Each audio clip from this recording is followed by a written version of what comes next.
Another way you can identify project. Now that systematic structured way of problem identification I have explained, that is based on the documents available in your organization. All the documents are available and the data is available, you are doing. Sometimes if data is not available, you can directly listen to your customer. We call it voice of customer. For example, if there are a lot of customer complaints getting received at the head office, that can be floated as a project. And this is called, the source is called voice of customer, right? And of course this is reactive because customers are complaining about your product. This becomes reactive, but when you do it yourself, that becomes proactive. So voice of customer are nothing but the expressions or the statements that will drive their satisfaction. And again, voice of customer will be very vague, like how your goal statement is. Customer will also speak in a vague language, right? And now, what is CTQ? CTQ metrics are the measurable elements. Customer speaks in a vague statement, but you are making it measurable.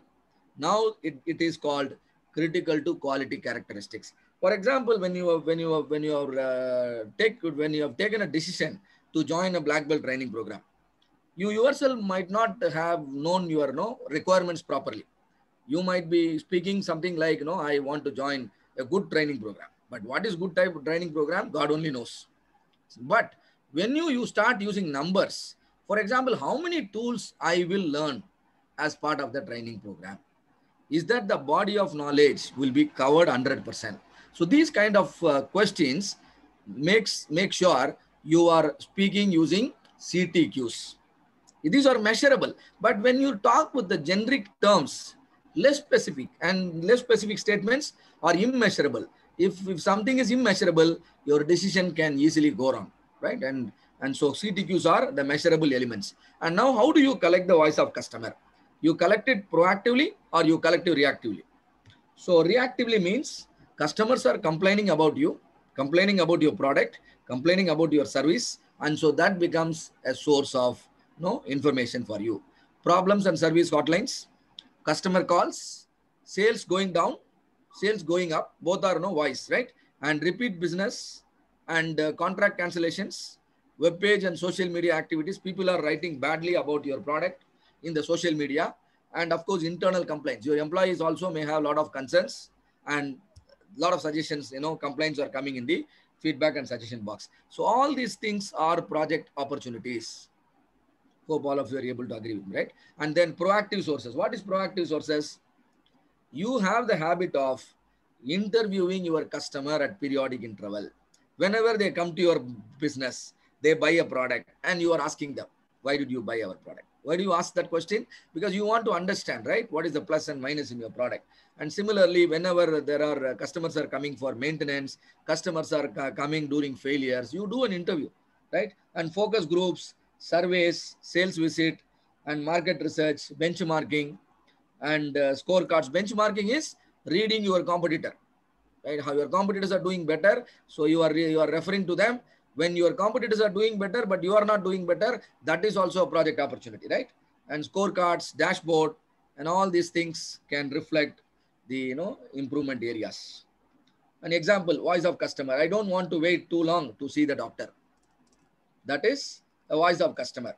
But what is the pain there? You are making the patients to wait for a longer time. You are making the patients to wait for a longer time. And so CTQ is patient waiting time. So all of you are able to understand how I have written the CTQ. And now a child is crying a lot. The father is saying like this, my baby cries uncontrollably when she gets the injection. Now this is the problem. And now tell me, what is the CTQ here? CTQ means the problem should get solved. A child is crying a lot whenever an injection is given. Now tell me, what is the CTQ? All of you can think now. Pain of the needle. Pain? The needle insertion. Pain caused by the needle. Very good. The pain is caused by the needle, and that is why the child is crying. And so you must start measuring the size of the needle.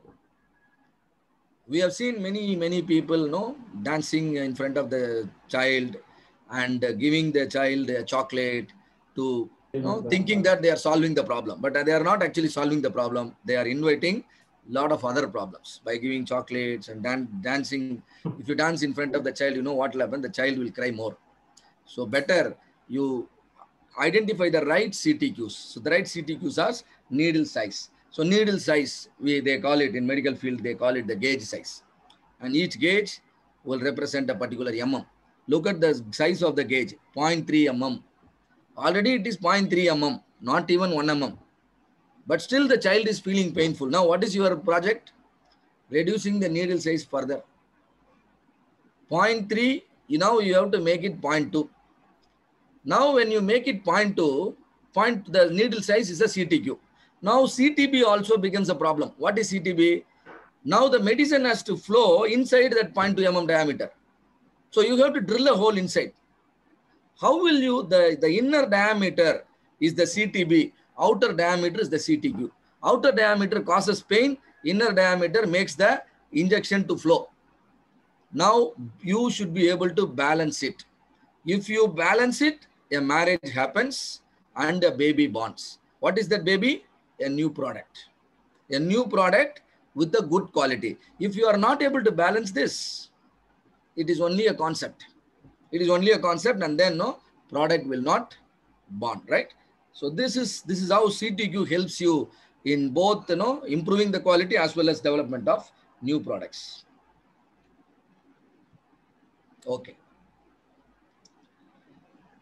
So I have a question to all of you at this stage. To capture the voice of the customer, it is important to collect data from a representative sample of the target customer base. To collect this data, Six Sigma practitioners can use government records, surveys and questionnaires, can do a census, can go for a full census, or can refer to case studies. Now tell me, what is your option? All of you are with me? Sir, surveys and questionnaires. Very good. All of you are right. So you can whenever you wanted to capture the voice of the customer, better you design a questionnaire properly, which can help you to read the minds of the customer, and then collect a representative sample. The word representative is important.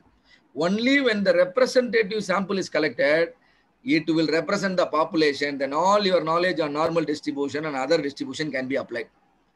If your sample does not reflect the population, whatever knowledge you have, that will go in vain. Right. So project identification method.